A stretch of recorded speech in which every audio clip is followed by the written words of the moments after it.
Welcome, dear little dreamers, to the boundless realms of Dreamland Tales. Tonight, we delve into a story spun from the very threads of enchantment, a tale of whispers and wishes, of promises and secrets, a story that echoes through the ages like the hum of an ancient spinning wheel.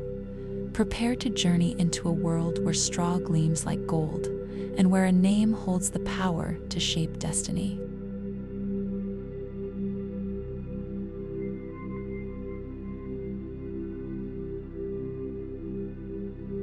In a realm where golden fields of wheat stretched beneath skies painted with the soft hues of dawn and dusk, there lived a humble miller.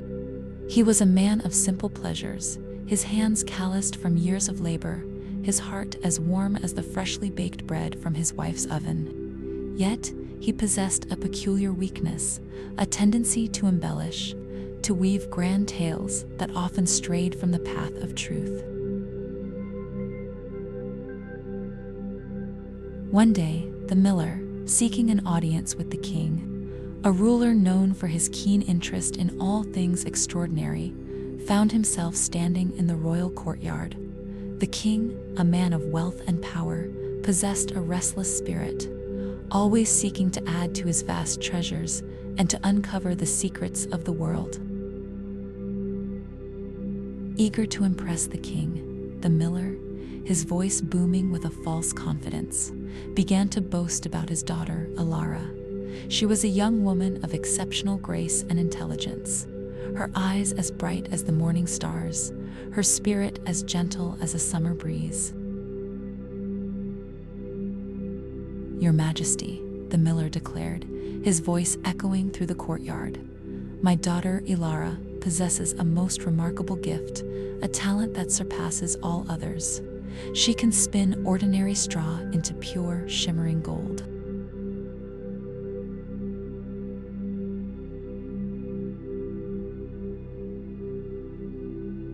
The king's eyes, usually filled with a distant contemplation, widened with a sudden spark of interest. He had heard tales of magic and wonder, but this claim was truly exceptional. The thought of transforming worthless straw into precious gold filled him with a potent blend of excitement and avarice. "Spin straw into gold," the king repeated, his voice laced with a mixture of disbelief and intrigue. "That is a skill beyond measure. Bring your daughter to the castle tomorrow, and we shall witness this extraordinary feat with our own eyes."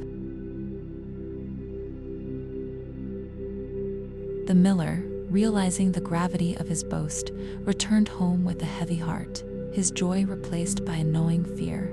He knew that Alara possessed no such magical ability, and he dreaded the king's inevitable disappointment and wrath. He confessed his reckless words to Alara, and she too was overcome with a sense of dread.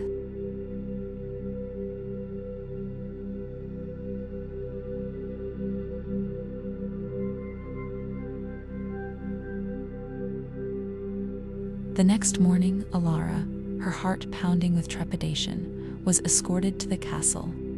She was led to a small, dimly lit chamber, its air thick with the scent of dry straw. The king, his eyes gleaming with anticipation, pointed to the piles of straw and issued his command. "Now, my dear," the king said, his voice laced with a regal authority, "demonstrate your extraordinary skill. If you can transform this straw into gold by the break of dawn, you shall be rewarded with riches beyond your wildest dreams. But if you fail, you shall face the consequences of your father's deception."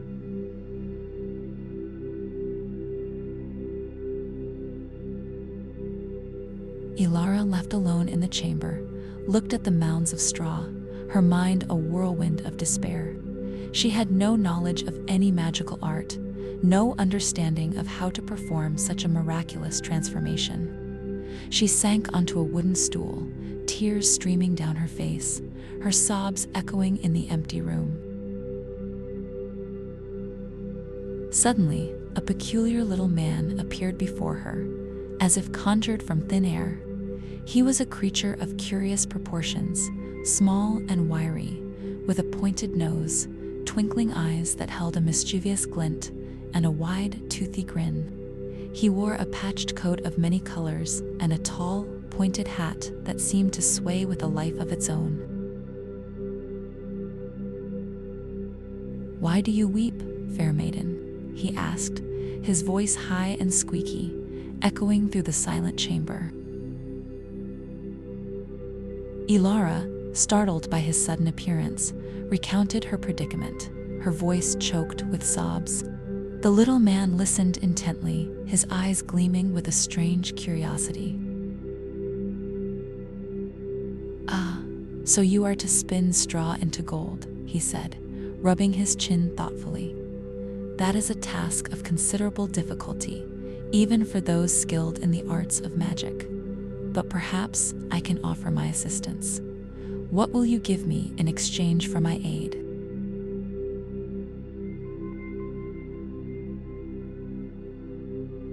Ilara, desperate for any glimmer of hope, offered him her necklace, a simple string of pearls, a precious keepsake from her beloved mother. The little man grinned, his eyes gleaming with satisfaction, and took the necklace. He sat down at the ancient spinning wheel, his small hands moving with an astonishing speed and dexterity. The wheel whirred and spun, its rhythmic hum filling the chamber. Before Ilara could fully comprehend what was happening, the room was filled with the shimmering glow of spun gold.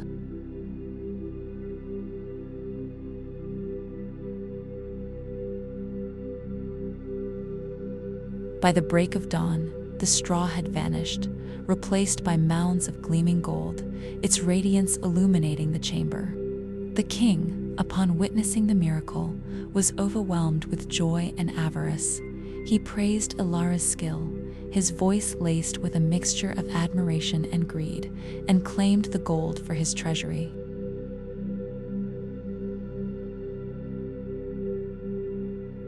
But the king's appetite for wealth was insatiable.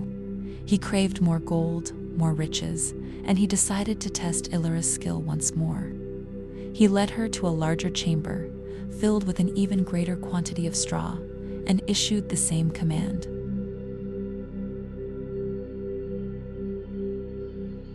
Ilara, once again filled with despair, was left alone in the chamber. She had no understanding of how to repeat the transformation, and she feared the king's growing anger. Once again, the little man appeared, his voice echoing through the silent chamber. "Why do you weep, fair maiden?" he asked, his eyes filled with a curious glint. Ilara recounted her plight, her voice trembling with fear. The little man, ever eager to strike a bargain, offered his assistance once more. This time, she offered him her ring, a small silver band, a cherished heirloom from her father. The little man grinned and took the ring. He sat down at the spinning wheel, his fingers moving with an even greater speed and precision. The wheel spun and whirred, its rhythmic hum filling the chamber with a sense of magical energy. By the break of dawn, the chamber was filled with an even greater quantity of gleaming gold.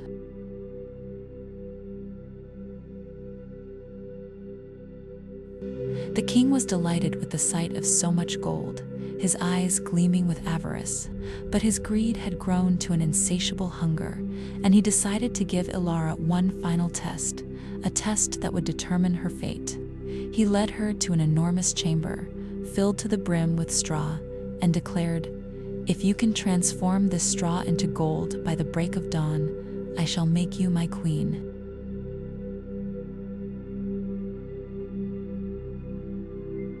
Ilara, her heart pounding with a mixture of fear and hope, was left alone in the vast chamber. She had no idea how to accomplish such an impossible task, but the thought of becoming queen, of escaping her father's lies and the king's greed, gave her a glimmer of hope. Once more, the little man appeared, his voice echoing through the chamber. "Why do you weep, fair maiden?" he asked, his eyes filled with a curious glint. Ilara recounted the king's promise, her voice trembling with anticipation. The little man, sensing her desperation, offered his assistance one last time. "But what will you give me this time?" he asked, his eyes gleaming with anticipation.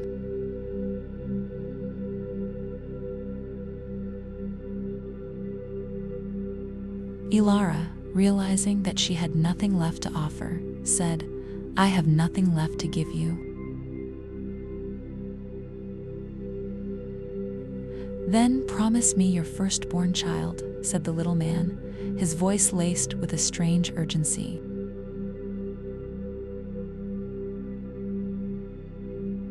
Ilara, desperate to become queen, agreed to his demand, her heart filled with a desperate hope that she would never have to fulfill her promise. She reasoned that a year was a lifetime away, and surely something would change.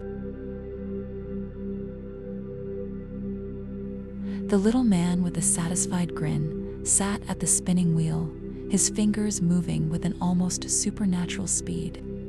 The wheel whirred and spun, its rhythmic hum filling the enormous chamber with a sense of otherworldly magic. By the break of dawn, the straw had vanished, replaced by a mountain of shimmering gold, its radiance illuminating the chamber like 1,000 suns.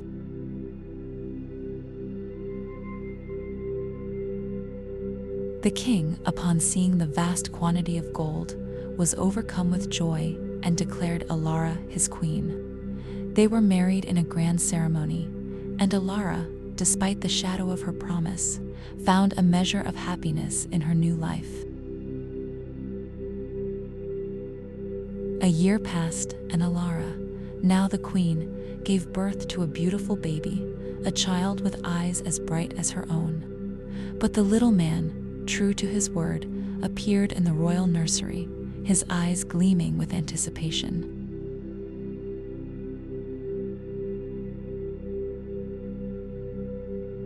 Ilara, her heart filled with sorrow, begged him to take anything else, any treasure from the kingdom, but the little man refused. He wanted the child, the fulfillment of their agreement. Ilara wept and pleaded, her tears falling like pearls onto the baby's soft blanket. The little man, seeing her genuine distress, felt a flicker of something akin to pity. "I will give you 3 days," he said, his voice softer than before. "If you can guess my name, you can keep your child."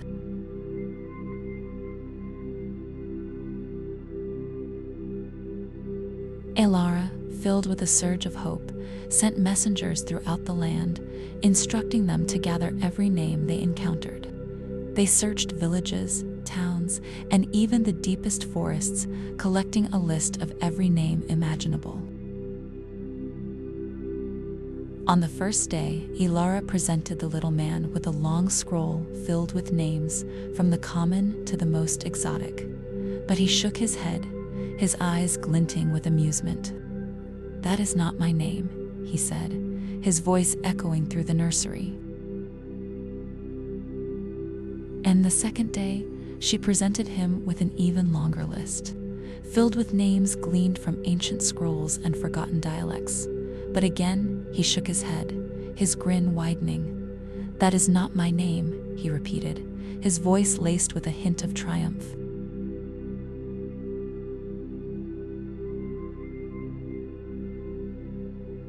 On the third day, a weary messenger returned from a long journey, his clothes torn and his face etched with exhaustion. He reported that he had seen a strange little man dancing around a fire deep in the forest, singing a peculiar song. The messenger, his voice hoarse from travel, recounted the song. "Today I bake, tomorrow brew, the next I'll have the young queen's child. Ha, little does she know that my name is Rumpelstiltskin." Ilara, her heart pounding with a mixture of hope and trepidation, waited for the little man to appear. When he arrived, she looked at him with a steady gaze and asked, Is your name perhaps Conrad? The little man, his eyes widening in surprise, shook his head. No, he said, his voice tinged with a hint of unease. Is your name perhaps Jerome? She asked, her voice growing stronger. No, he repeated, his brow furrowing. Then perhaps, she said, her voice filled with triumph, your name is Rumpelstiltskin.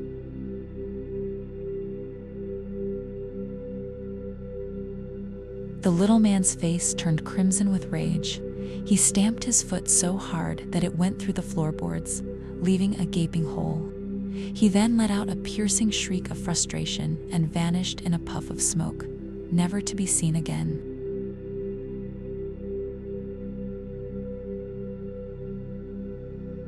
Ilara, her heart overflowing with joy and relief, embraced her child, tears of happiness streaming down her face. She learned that even in the face of impossible odds, cleverness and courage could prevail.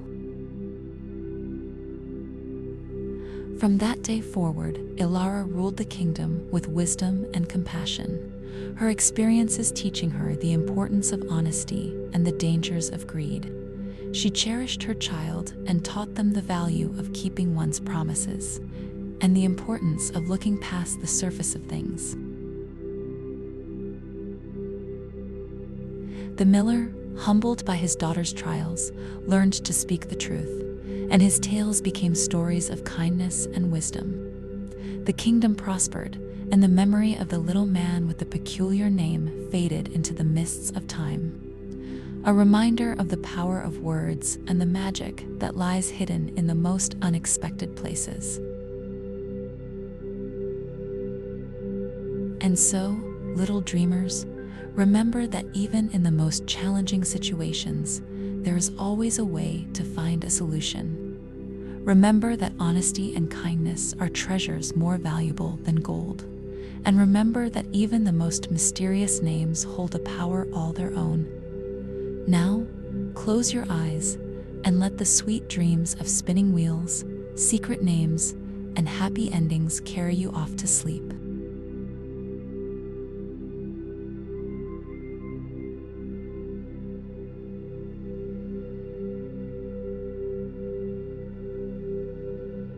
My dear little dreamers, as the night sky wraps around you like a warm hug, close your eyes and drift off into a peaceful sleep. May your dreams be filled with magic, kindness, and adventures of your own. Good night, sleep well, and I'll see you again soon for another Dreamland tale.